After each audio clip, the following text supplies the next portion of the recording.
Well, this is one of my favorite shows of the year. Welcome in. I'm Pete Mundo, HeartlandCollegeSports.com. We cover the Big 12 Conference from top to bottom, and we are just over a week away from getting the Big 12 football season started. I don't know about you, but week zero does nothing for me. I don't care. I'm going to be at the pool with the kids this weekend. I'm not going to be engaged. I mean, I'll flip on some college football, but I'm not locked in. Week one is next week. That's what matters, baby. So every year I do this. If you're new to the show, whether you're one of our radio affiliates, you're on the podcast, I do this every year. The last couple of weeks before the season starts, I share with you my dream Big 12 football road trip. Now, I do it with a catch. I don't just give you the best Big 12 game of the week and just go to that game. I do it in a different way. That way, there's a little more strategy to put in together the road trip. It would be easy to go through the schedule and say, here are the best games every week. This is the dream Big 12 football road trip. But no, no, no, no, no. That's too easy. I do it like this. I put together my Big 12 football dream road trip with a caveat. I can only go to a Big 12 stadium once. You heard that right. I can only go to a Big 12 stadium once. So I can't go back to fill in the blank school several times. Now, it always worked out because, when there were 10 teams in the league, I would go to 10 different games at 10 different stadiums, and then I would pick a couple of bonus places. So it was always, I had to go to every stadium at least once. That was really the caveat. It wasn't only going once, it was going to at least every stadium once. And it worked out great. Now we got 14 teams in 13 weeks. So what do? I can't go to one stadium. And my attitude was, if I'm going to put together a dream Big 12 football road trip, well, I'm not going to go to Texas or OU. One of the two. There's 13 weeks. I got 14 teams. So I'm skipping either Texas or OU. I'm going to roll through my dream Big 12 football road trip for the upcoming season, start week one, go from there, and by the end, you'll know which Big 12 stadium I'm not going to this season. So thanks for joining us. As always, we appreciate you being here. So let's start week one in my theoretical scenario of a Big 12 football road trip, a dream road trip for the upcoming season. And by the way, this is not happening because I would end up divorced by the end of the season. And I love my wife and my two daughters way too much for that. But if I was, single and looking for a good time, this would be the dream road trip. All right. Week one, I'm doing TCU, Colorado. Right out of the gates, I get a current Big 12 team, of course, against a future Big 12 team. Also a current Big 12 team against a former Big 12 team. I get Deion Sanders' first game as head coach at Colorado. I get TCU fresh off a trip to a national championship game. First time a Big 12 team has done that in the college football playoff era. Now, it's going to be 125 degrees probably in Fort Worth for that game, but I don't care. I'm doing TCU Colorado for so many reasons. That feels like the best way to start the dream Big 12 football road trip. So that's week one, TCU Colorado, ton of storylines there. Week two, Baylor against Utah. Another interesting game because it's a non-conference game this year that will be a conference game if it's played in 2024 and beyond.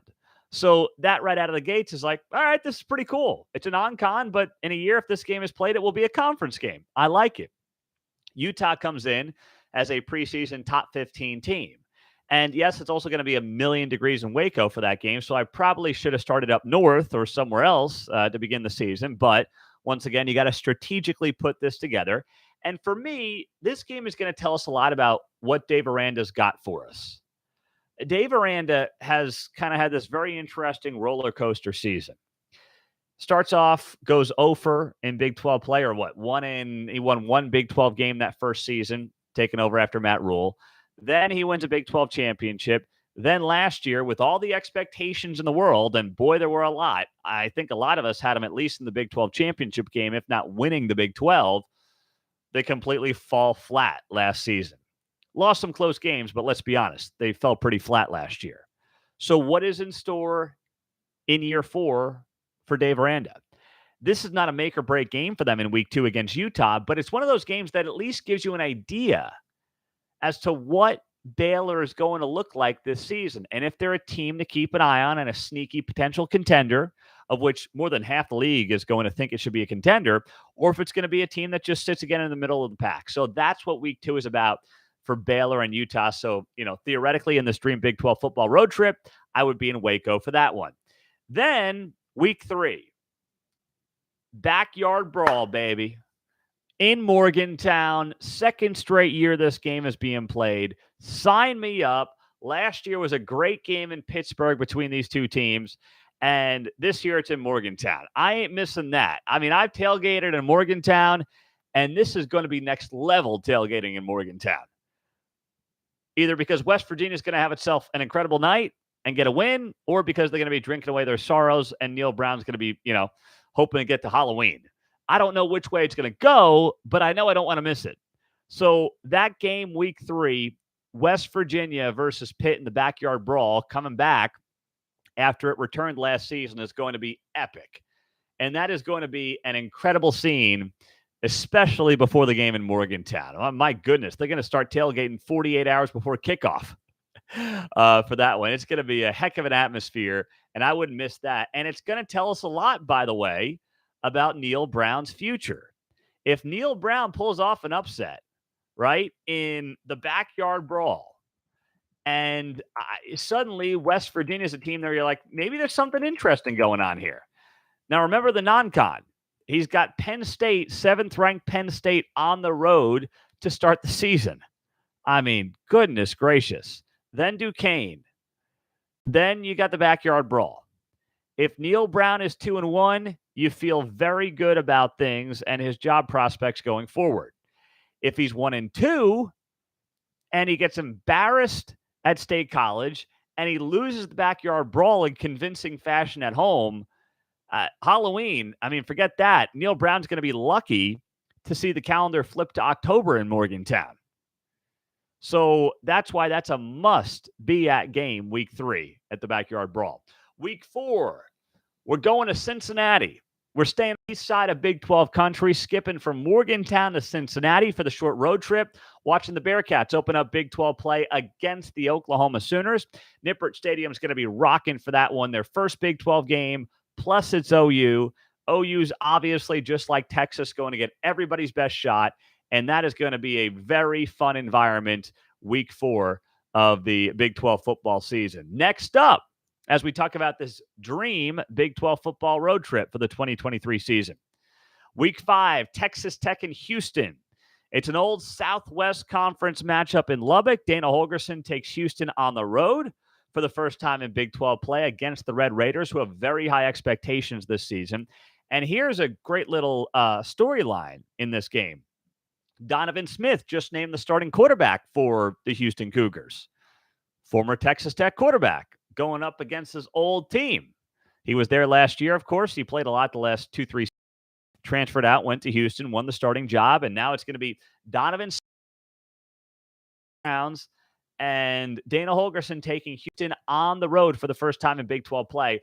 And Dana Holgorsen, I know he's tight with all the folks down there at Houston, but I don't think Dana's got a free ride. I mean, they're in the Big 12, but they expect Dana to win. And Dana's big thing when he left West Virginia was, well, I don't have the access to players, facilities, everything else. I mean, he just kind of said, I can't win big consistently at West Virginia. He thought he could at Houston. Well, now he's in the big boys leagues. He's in the Big 12 conference. He's paid to now win in this league. That's what he's paid to do. And if Dana starts off Big 12 play on the road and gets a win at Texas Tech against a Joey McGuire-led team that people think could be a dark horse in college football, it's a great way to start for Dana. And that would be a very big win for him out of the gates. Week 6, I've got Iowa State at home to TCU.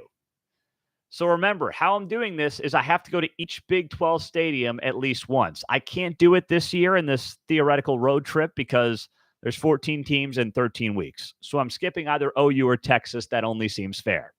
So week 6, I'm going to Iowa State to take on TCU. First off, early October in Ames is one of the most beautiful places in the entire Big 12 conference. And I'm also selfishly admitting this here. So I say that. I love you, Iowa State fans. Then I'm also going to say, on the other hand, this season might be unraveling very quickly by early October.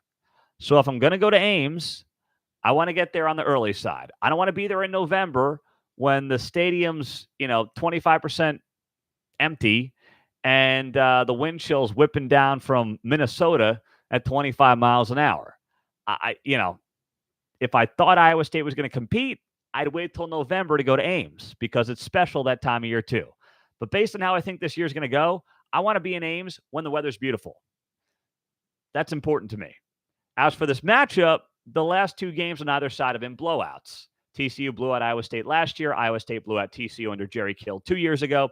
But in the three matchups prior, or in the three matchups prior, they've had a bunch of touchdown or less games. 3 of the last 5 games have been decided by a touchdown or less. So let's see how this game plays out. Meantime, week 7, we're going to Houston. Houston in week 7 for this theoretical dream Big 12 road trip. It's a Thursday night matchup against West Virginia. That's right. Dana Holgorsen taking on his former team, the Mountaineers. So this has a ton of compelling storylines to it. Where is Neil Brown at this point in the season? How hot is his seat? Could this be Neil Brown's last game at West Virginia? I mean, think about that for a second.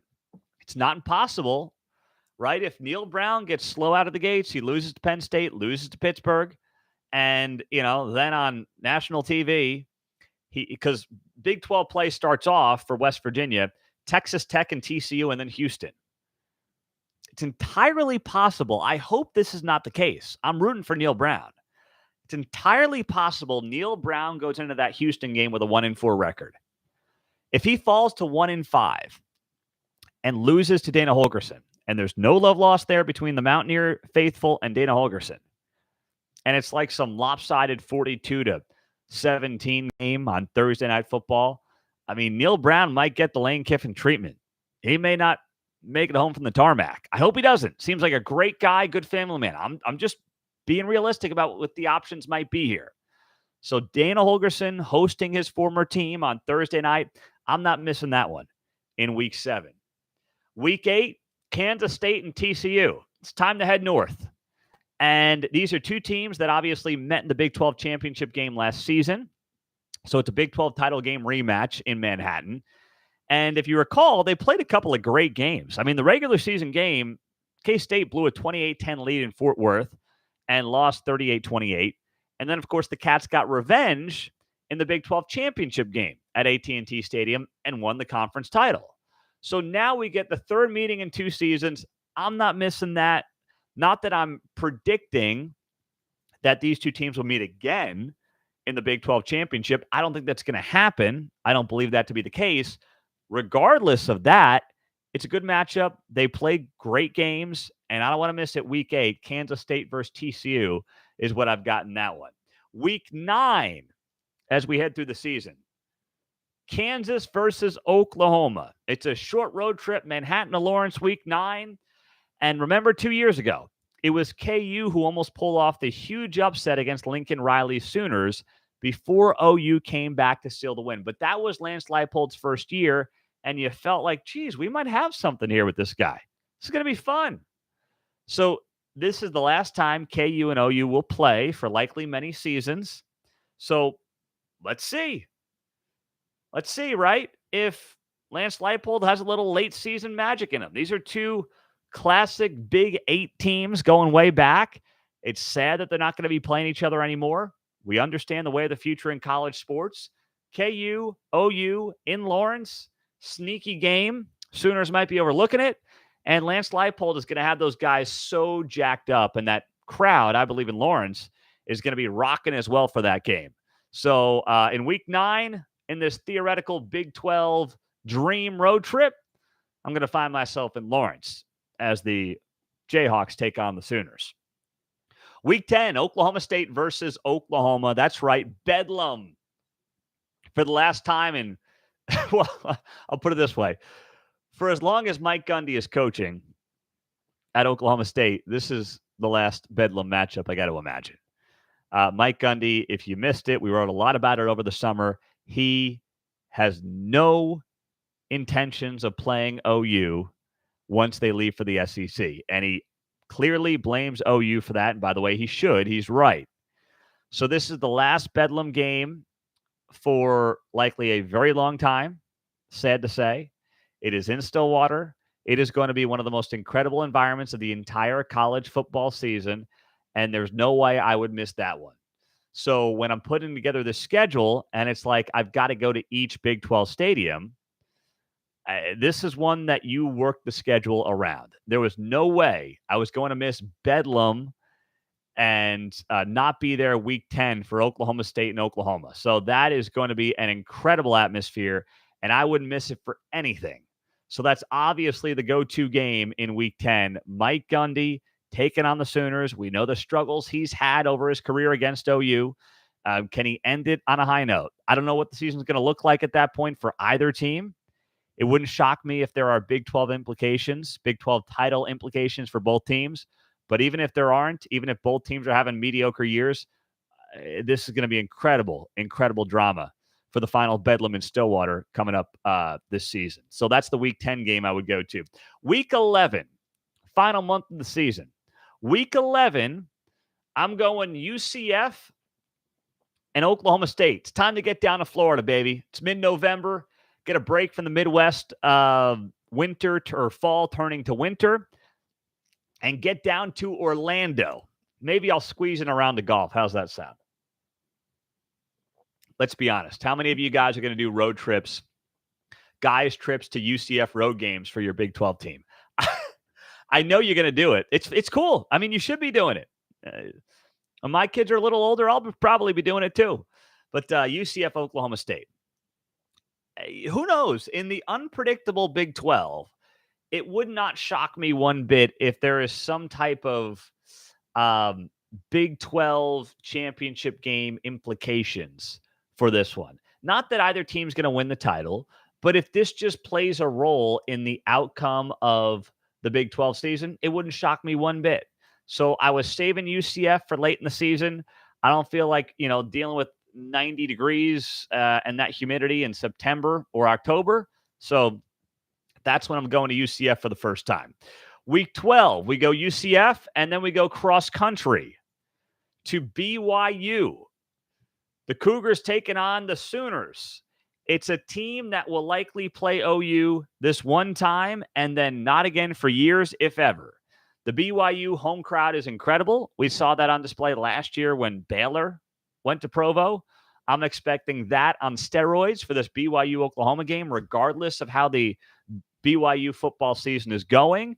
And, snow-capped mountains in the background, sign me up. I'm going to golf at UCF. I'll go to BYU and bring my skis, even though I don't ski. I'll learn how to ski, try not to break an arm, and it will be a heck of a time in Week 12. And then we go to Week 13.